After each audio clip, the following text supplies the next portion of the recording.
Suspense.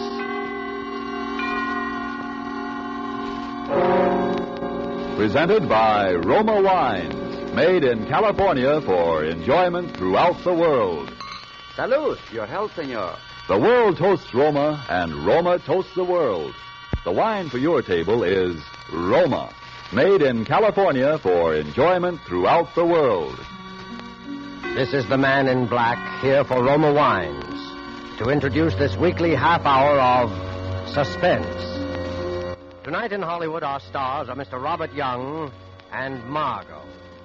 The suspense play which stars Robert Young and Margot, and which is produced and directed by William Spear, is A Tale of Ordeal by Fire by Cornell Woolrich. And so, with the night reveals and with the performances of Robert Young and Margot, Roma again hopes to keep you in suspense.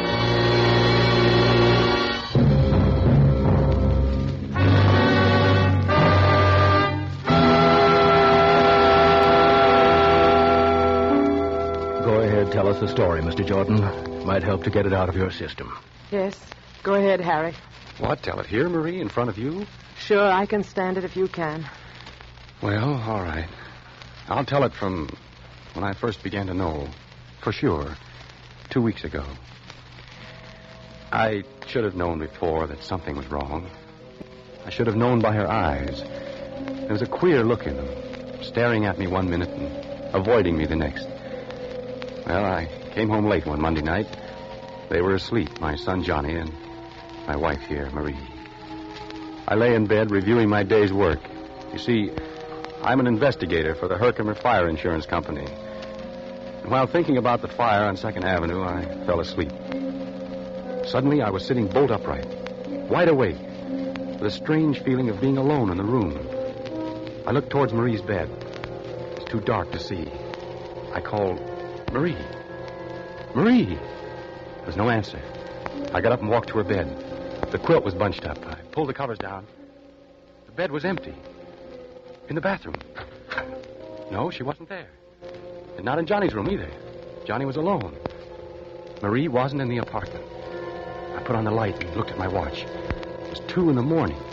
Got dressed and walked out and rang for the elevator. It was nothing. Of course, it was nothing important, but my heart kept hammering away. Morning, Mr. Jordan. Kind of late for the... Yes, good morning, Steve. Did you see my wife go down? Yes, Mr. Jordan. About half an hour ago, I'd say. Yes, of course.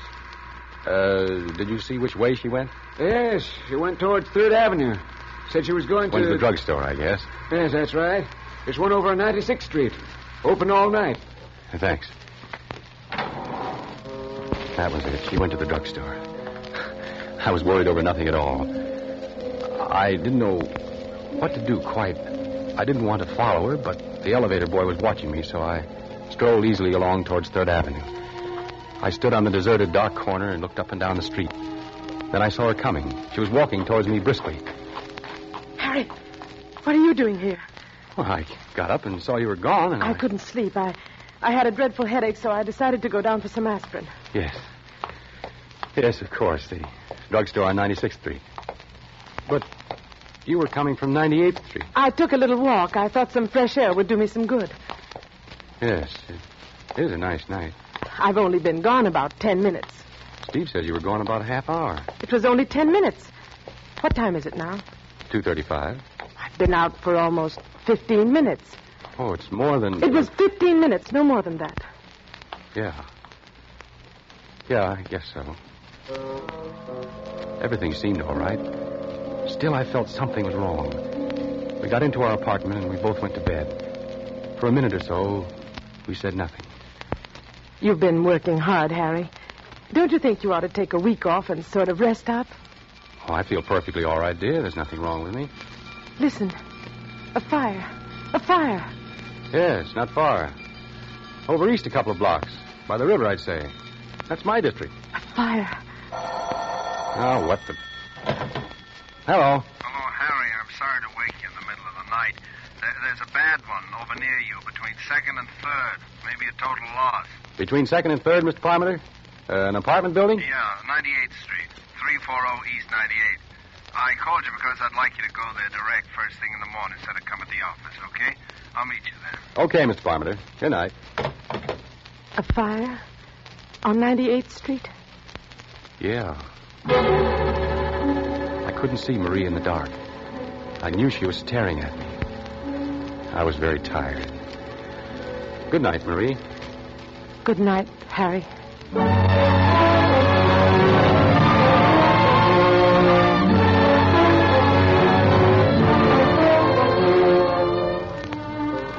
This is a story of a husband and a wife. In a moment, as the story continues, we shall learn how they came to know that death was living with them.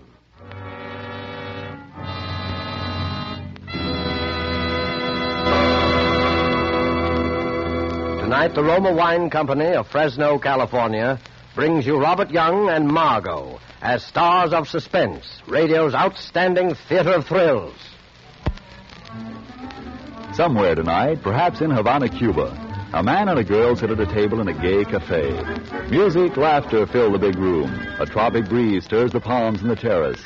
As we watch, the young man pours wine into their glasses. They raise them in a toast to each other. Salud. Salud. Ah, an excellent wine, Verda. As pleasant to the taste as your beauty is to the eye. Do you know where this fine wine comes from? It comes from our good neighbor to the north, Los Estados Unidos, from America. His name is Roma. Yes, from our own America, from our own sunny California come Roma wines. Made in California for the enjoyment of the world. Doesn't that tell you all you need to know to make you want to choose Roma wines for your own use? Whether your particular preference is for a nut brown sherry, a delicious red claret, or full-bodied burgundy, when you choose Roma, you know you are getting the world's best wine value. For Roma wines are America's largest selling wines. Only through such tremendous popularity can Roma afford to sell so reasonably wines into which have gone all the care and wine knowledge that produce wine masterpieces. There is a Roma wine for every taste. Simply choose the one you like best. Roma wine, made in California for enjoyment throughout the world. And now it is with pleasure that we bring back to our soundstage Mr. Robert Young as Harry Jordan and Margot as Marie, his wife, in The Night Reveals, a story well calculated to keep you in suspense.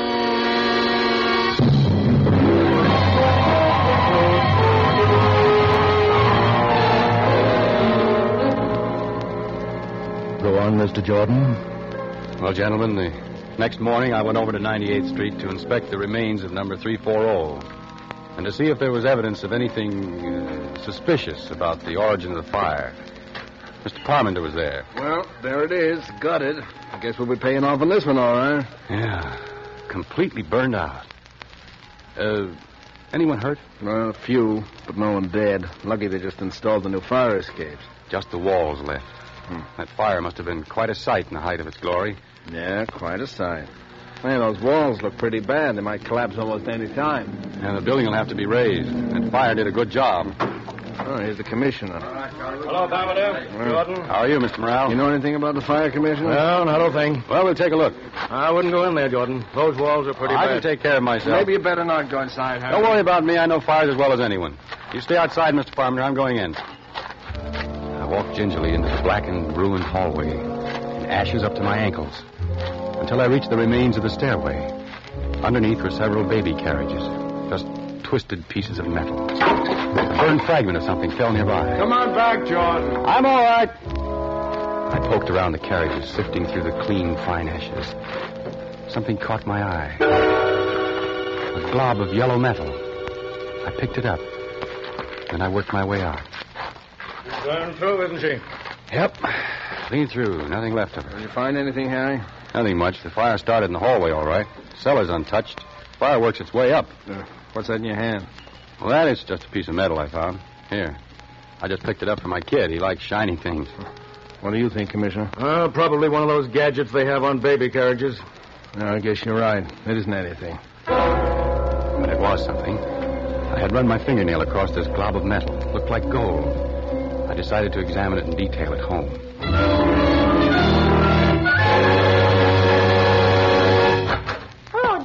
Hiya, Johnny. Mama says I was bad today. Harry, you're home early. Yes, I got through sooner than I expected. What is it, Harry? Your locket. You're not wearing it. You never had it off before. My locket? Well, don't you remember? Daddy, can I go over to see Davy Taylor for a minute? Yeah, go ahead, Johnny. All right. Gee, thanks, Daddy.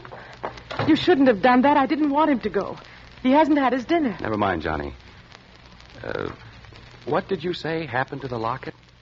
Well, I gave it to you. To me?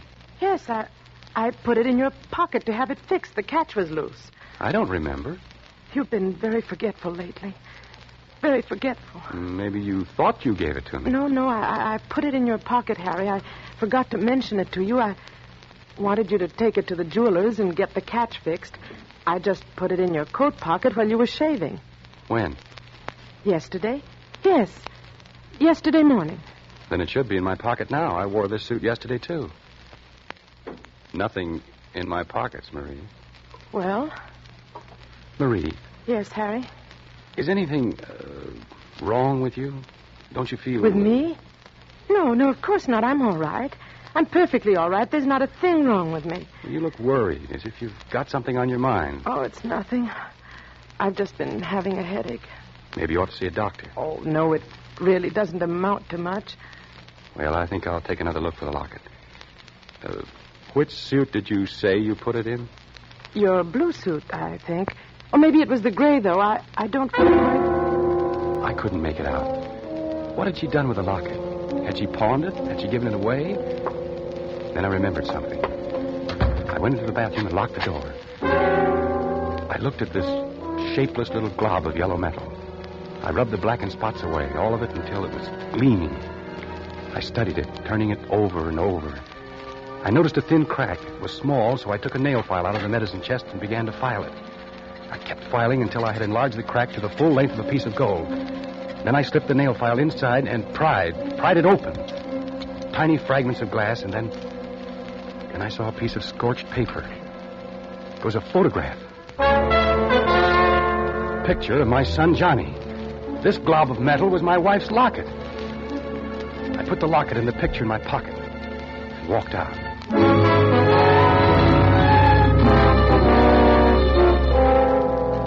For the next hour, I sat trying to read a book while Marie busied herself, first feeding Johnny and then helping him with his homework. What's the largest continent in the world? Oh, I know. It's Asia. And the next largest? Oh, that's easy. Africa. It's full of jungles. That's where Tarzan lives. Isn't it time for Johnny to be in bed? Oh, yes. I had no idea it was so late. Run along to your room, Johnny. I'll be in a minute. All right, Mother. Good night, Dad. Good night, Johnny. Sleep well. He's getting along very well in school, except for arithmetic. He seems to be having a little trouble. Oh, Johnny will be all right. Yes. Johnny will be all right. I know he'll be all right. I watched her. She seemed very uneasy. I walked over to my pipe rack where I kept several books of matches in a jar. There weren't any there. All this time, I knew she was watching me closely. I looked behind the rack. There wasn't a match around. What the devil happened to all my matches? I have a match here. Let me light it for you. Did you take the matches out of the jar, Marie? Well, Did you? Yes, I needed them in the kitchen. Shall I light your pipe for you? No, I'll light it myself. I picked a match out of the booklet. It was a clean white match with a green head. I struck it against the side. The match sputtered up into a yellow flame, fringed on the bottom with blue. Marie stared at it until I felt the sharp bite of the flame on my thumb. Would you like a cup of tea, Harry? No, dear, I don't think so. I watched her. Her hand casually brushed along the table and picked up the matches. Marie! Oh.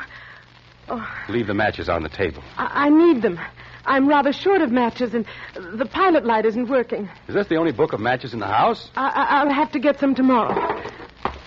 Where are you going, Harry? Get a drink of water. No. I'll get it for you, Harry. Never mind, Marie. I'll get it myself. I went into the kitchen. There was a paper bag alongside the gas range. Matches. All thrown in, helter-skelter. Books of matches and safety matches, all mixed together. I walked back and sat down in my chair. She sat a few feet away, torturing a handkerchief. She looked so helpless and terrified that my anger passed away. Marie, you've been having headaches lately. Perhaps you ought to see a doctor. You haven't been looking too well. I'm just tired. It's nothing serious. Look, how would you like to go away for a few days? Take a vacation. I'll get a maid to take care of Johnny and me. It'll do you a lot of good. No, I don't need a vacation. There's nothing wrong with me, but, Harry, there is... Yes? There's nothing the matter with... You were about to say something else. I've got to go into Johnny's room and see that he's covered. He always throws the covers off. I sat there looking at the door. Then I glanced about the room. There was the pack of matches lying open on the table. I closed the cover, and my eye caught a purse lying nearby. It was bulging. Harry! Well, what's the matter? My purse! Yes, your purse. Here, look. See, the handle's loose. And it's full of matches. A dozen books of them. And these newspaper clippings. Give it back to me. Why are you saving these clippings? Why do you carry matches with you? I bought the matches in a store. They were a dozen for 5 cents. These clippings, look here. Fire on 112th Street causes severe damage. And these others. Why are you saving these clippings, Marie? There's nothing wrong in that. I'm interested in your work. I intend to keep a file on fires. It'll help you in your work. Well, that's very considerate, Marie. Oh, Harry. You're so good. Why should this have to happen to us?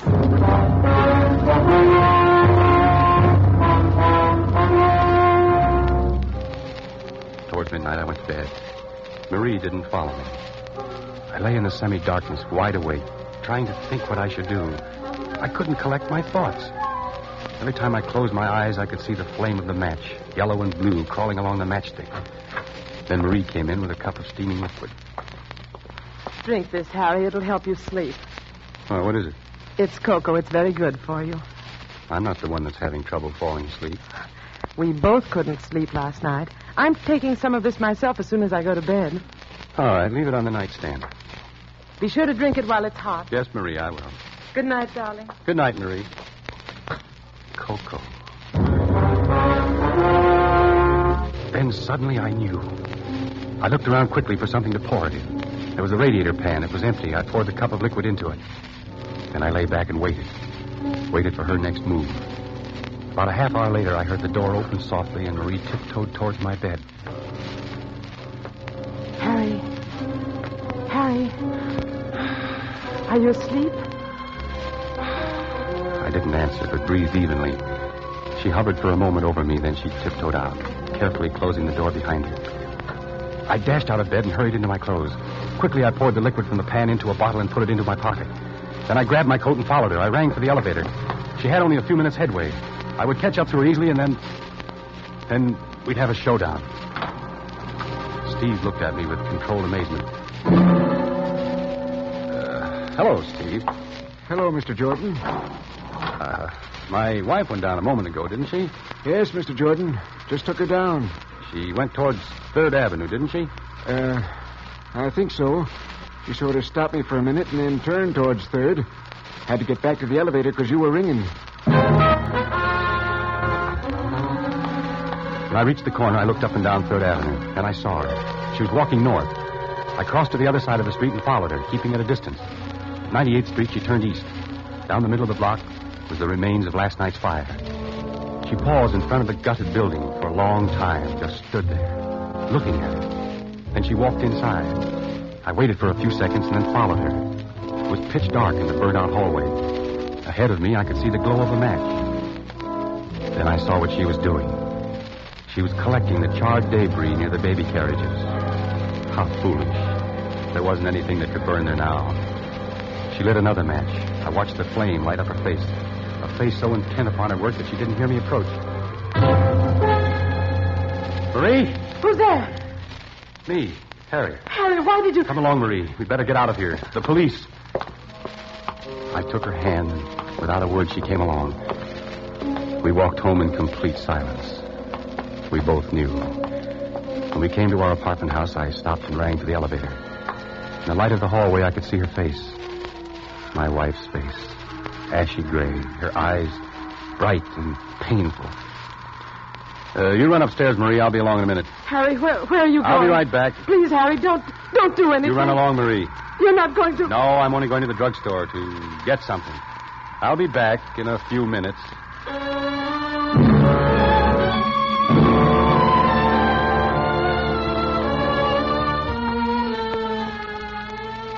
I came home a half hour later. She was waiting for me. Did you do it, Harry? Harry, please tell me. I've got to know. I had the cocoa you gave me analyzed. I'm sorry. I had to do it. Don't you see? I couldn't help it. It was very easy for the druggist, especially when I told him what I thought was in it. Sodium amytal. That's the stuff that makes you sleep through an earthquake. Please try to understand, Harry. You must understand. Is the kid asleep? Yes, Johnny's all right. I was sorry for Marie. She looked so haggard and worn. It wasn't her fault. I was sorry for myself. My head was roaring. I wasn't feeling too well. Kept seeing sparks in front of my eyes. I closed my eyes for a moment. Let's go to bed, Harry. Marie, we can do something. Let's burn up every match. Every match in the house. We'll never bring another match in here. No, Harry, we can't do that. You don't want to? No, Harry, not now. See, this is the first book. It's turning black. We'll do it with every book of matches. It's no use, Harry. Strange, isn't it, that this should happen to me? Me, a fire inspector. That's funny. Give me the matches, Marie, all the matches. No, I can't do it. I won't. Give them to me. Please, don't take them. I'll do anything you want, anything. Where did you hide them? Tell me, where are they? Inside the range, behind the paper bag. I dropped her hand and she sank to the floor in a huddle, weeping. Then I went into the kitchen and got all the matches. By now, my anger was cooling off. Look, Marie, look up. See? I'll light each book of matches, one at a time, until they're all gone up in smoke. Yellow flame licked its way down the matches. The cover caught fire and blackened. I watched her look at the flame with dazed eyes. Listen, Harry, do you hear? Just someone in the hall. Oh, it's more than someone. Something's happened. Something has happened. I'll take a look. Hey, Mr. Jordan, the house is on fire. The house is on fire. Yes, Marie, wake up Johnny. Johnny! We'll have to hurry. The flames are coming up the stairs. There's an upward draft. What's the matter, Mother? The house is on fire. We've got to get out, Johnny. Come on. It's too late to go down. We'll have to go up through the roof. I've hurt my leg. Come along, Johnny. Mother, wait for Mother. She'll come along. No, I want to wait for Mother. It's all right, Johnny. Go along with Daddy. I'll follow you. No, I won't go. I won't go without you, Mother. Hold on to my arm, Marie. Come on. Give me your hand, Johnny. Don't be scared. The fire won't hurt you. It won't hurt you at all. You're safe with me.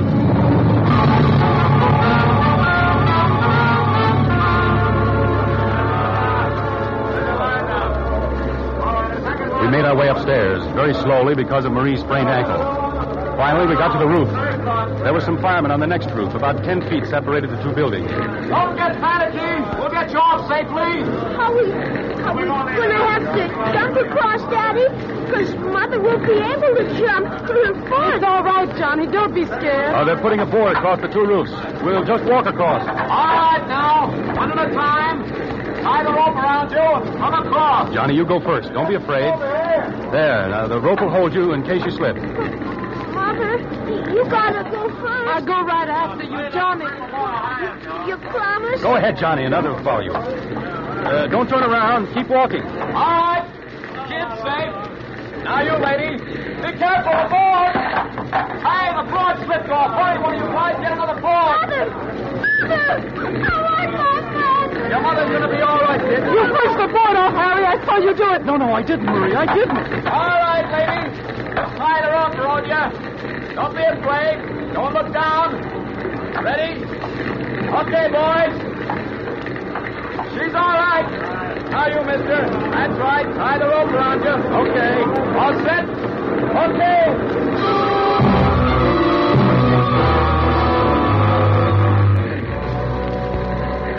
On the ground, we stood there, the three of us, watching the fire. Sparks were shooting up through the hole where it had bitten through. Great flames shot out, stabbing at the sky. The top of the roof was burning now. Red flame crawled along, searching out the inflammable spots. A wooden pole caught fire and blazed up with a long, narrow, curving arc. The wind was helping her. All this time, Marie was shaking violently, not with cold. I pitied her. And then she threw up her hands and shrieked. Now, darling, don't. I can't stand it. We can't go on this way. Police! Police, come here! Don't do it, Marie. There's no need to. Not the police. You don't know what you're saying. You... What is it, lady? You'd better calm down now. Officer, please. No, it's no use, Harry. Officer, these awful fires. They're not accidental. There's a pyromaniac, a criminal. What? And I know who it is. You've got to arrest the person. Arrest. So there won't be any more. All right, lady. Now, what is this? Who's the pyromaniac? The criminal is my husband, Harry Jordan. This man here. Arrest him, officer.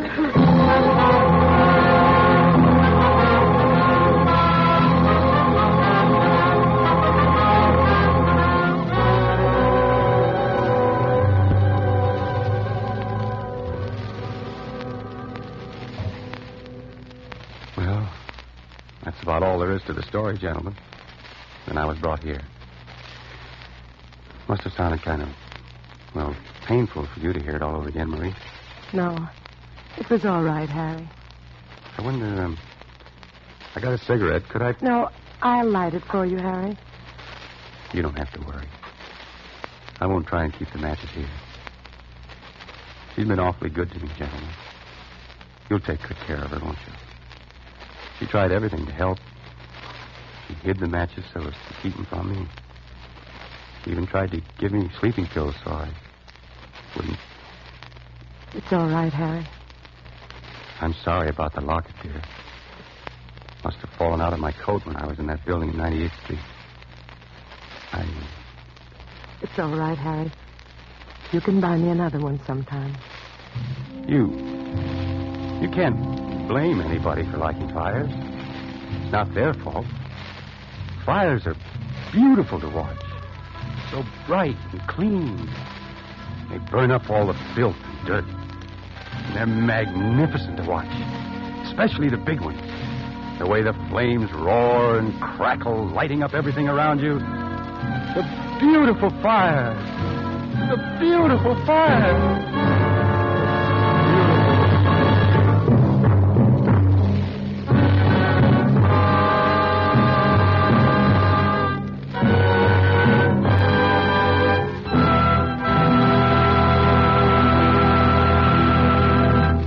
And so closes The Night Reveals, starring Mr. Robert Young and Margot.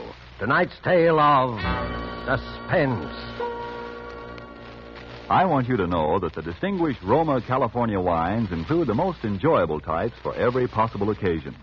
Dry table wines, red and white, appetizer and dessert wines, and also champagne and sparkling burgundy. Nothing can add more downright pleasure to your meals or to your entertainment of friends. And no enjoyment could be more economical. For not only are they supremely delicious, Roma wines are America's largest selling wines, and they cost only a few cents a glass.